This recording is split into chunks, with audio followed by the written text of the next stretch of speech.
श्री बैरागी सरस्वती शिशु विद्या मंदिर में 34तम वार्षिक उत्सव अनुष्ठित होइछि। भद्रक जिला धामनगर ब्लॉक अंतर्गत असुराली पंचायत स्थित श्री बैरागी सरस्वती शिशु विद्या मंदिर 34तम वार्षिक उत्सव महासमर अनुष्ठित होइछि। उक्त उत्सव में विद्यालय सभापति श्रीयुक्त सत्य सुंदर पाढ़ी सभापतित्व करथिला बेले विद्यालय वरिष्ठ गुरुजी दामोदर नायक अतिथि मानकर परिचय प्रदान करथिले।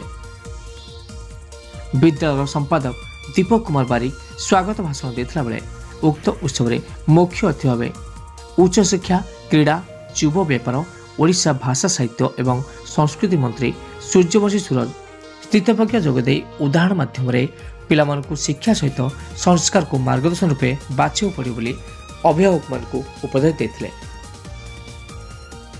मुख्य वक्ता भावे पूर्वोत्तर संभाग सभापति डॉक्टर नरोत्तम परिडा जोगदे प्रदीप प्रज्वलन करने सहित सांप्रतिक शिक्षार गुरुत्व विषय मत व्यक्त करथिले।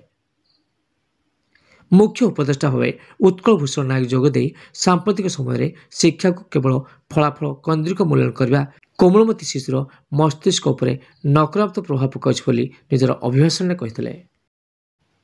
श्री बैरागी सरस्वती शिशु विद्या मंदिर 34तम वार्षिक उत्सव महासमर अनुष्ठित होइथिला। भद्रकरू हेमंत महालिक रिपोर्ट ओटीएन टीवी।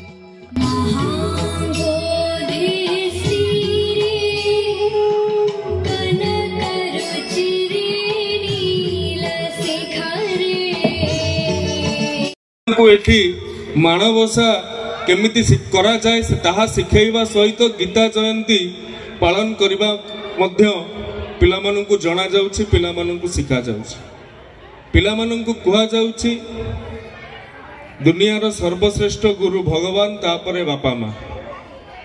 पिलामानंकु जणा जाउछि केवल शिक्षा नुहे शिक्षा सहित संस्कार प्रदान करागला परे ताहा दीक्षारे परिणत